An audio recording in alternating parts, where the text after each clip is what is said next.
आज चाहिँ म यो गुन्द्रुकको अचार बनाउनु पर्यो भन्दैछु। यसलाई पानी भिजाउँछु पहिला। ल यो चाहिँ पानीमा मैले अब यसलाई एकछिन आधा घन्टा जस्तो भिजाउँछु अनि त्यसपछि यसलाई पखाल्छु। किनभने यहाँनिर अब बालुवा सालुवा माटो साटो हुनसक्छ नि त, हल्का पखाल्नु पर्यो। त्यसपछि कसरी बनाउँछु भनेर पिकल अब के अरे रेडिमेड पाउँछ नि गुन्द्रुकको पिकल अचार होइन, छोप जे भन्दा नि भयो। हेर्नुहोस् है अब कसरी बनाउँछु म। यो गुन्द्रुक भिजिसक्यो, अलिकति सर्ट भएको छ धेरै।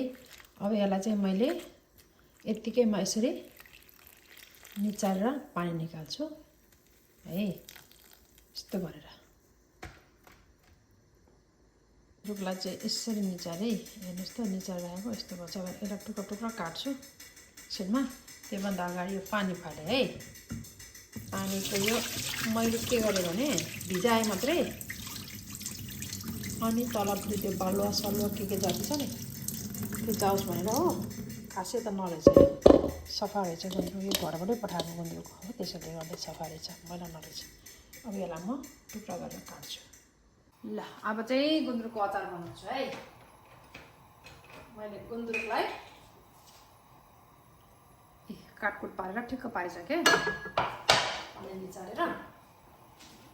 अनि अब तेल राख्छु, थोरै तेल राख्ने पहिला। अनि टिमुरलाई पनि हल्का मैले भुटेर साइडमा राखेको छु, यो पनि हाल्ने हो यहाँ। अब यहाँ अलिकति एकछिन पानी पनि लगाऊँ। अब यो गुन्द्रुकलाई चाहिँ सानो आगो गरेर पहिला भुटौँ, किन यसको पानी सुकाउनु पर्छ, नत्र सिद्धिन्छ।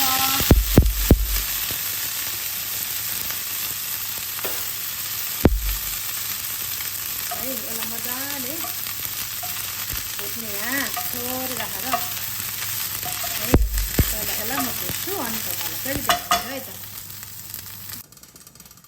ल यो रेडी भयो। मैले यसको पानी अलिक सुकाएँ।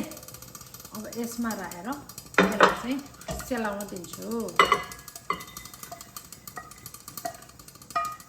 यसलाई सेलाउनु पर्छ। त्यहाँबाट फेरि के गर्छु हेर्नुहोस् है। अब फेरि यहाँ तेल हाल्ने, मजाले राख्ने तेल है।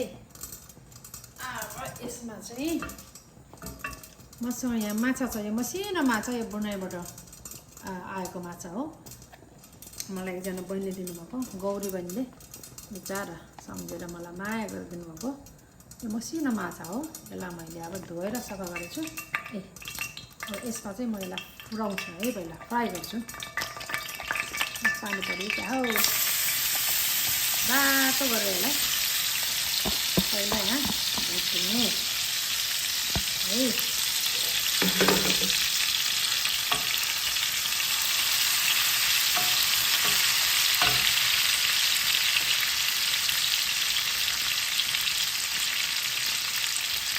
एकछिन पङ्खा लगाइदिउँ यहाँ, अहिले सोच्छ नि म भुट्छु अन्त है। तर यो माछा भुट्दै गर्दा मैले यसलाई यो हल्का सेला छ, यसलाई चाहिँ ग्राइन्डरमा हल्का मसिनो टुक्रा पार्छु है। मैले यहाँ राखेको छु, यसलाई हल्का पिन्दिने। ल अब यो माछा पनि अलमोस्ट रेडी भइसकेको छ है, भुटिसकेको छ। अब गुन्द्रुक पनि मैले पिनेर यस्तो बनाएँ, यत्तिको धुलो बनाएँ।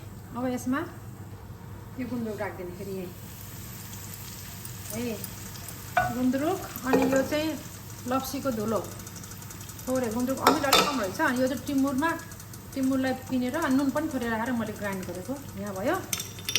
अब फेरि अलिक नुन थप्छु है, नुन कम्ती छ त्यहाँ, थोरै मात्रै हालेको। फेरि नुन हालेँ अनि थोरै बेसार है, यति हाल्यो। अब खुर्सानी हाल्नु मन लाग्यो हाल्नु हुन्छ, तपाईँहरूलाई पिरो मनपर्छ भने। म पिरो खाँदिनँ, त्यसले गर्दा मैले पिरो हालिनँ है। यो ढेँडा निकाल्नुपर्छ। अब यसलाई मिसाइदिनु यसरी मजाले होइन। अब यो गुन्द्रुक र माछाको अचार रेडी भयो।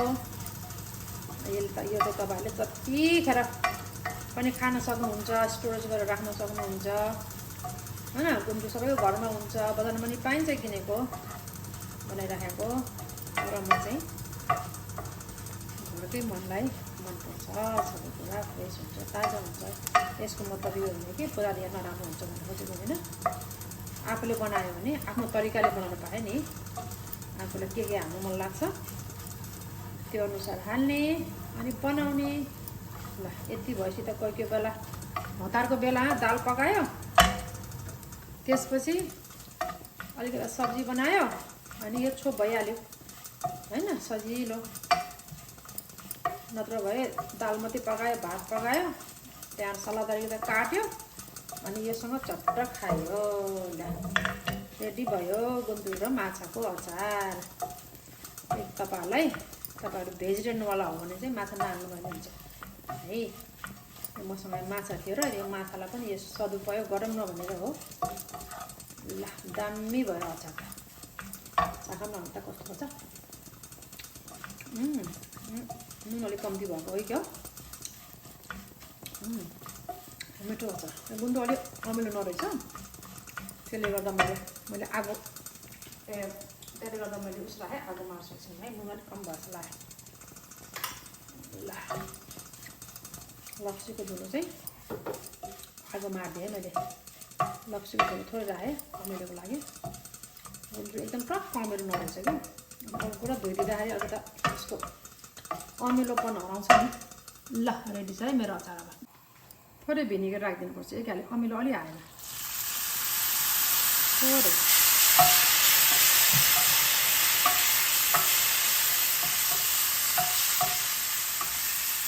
तिमीहरूको फ्लेभर चाहिँ आएको छ, मलाई यति भएपछि त भइहाल्यो। भिनेगर थोरै राखिदिएँ है, अमिलो पनि हुन्छ। त्यसले चाहिँ के अरे यसको आयु पनि बढाउँछ अचार पर्नु त, भिनेगर चाहिँ भइहाल्यो। रेडी, आगो मारिदिएँ।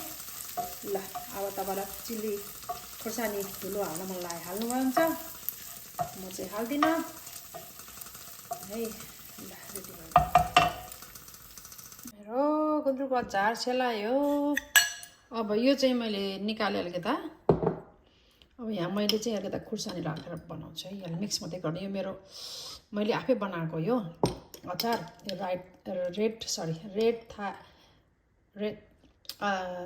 रेड थाई चिलीको मैले अचार बनाएको थिएँ। यो चिली वेल टाइपको, यसमा यो मिसाइदिन्छु, किन भन्दा यो पिरो खानेलाई ठिक हुन्छ। यस्तो गरेर मिसाएर राखिदिएपछि भइहाल्यो। ल यो खनाए पिरो मिसाएको चाहिँ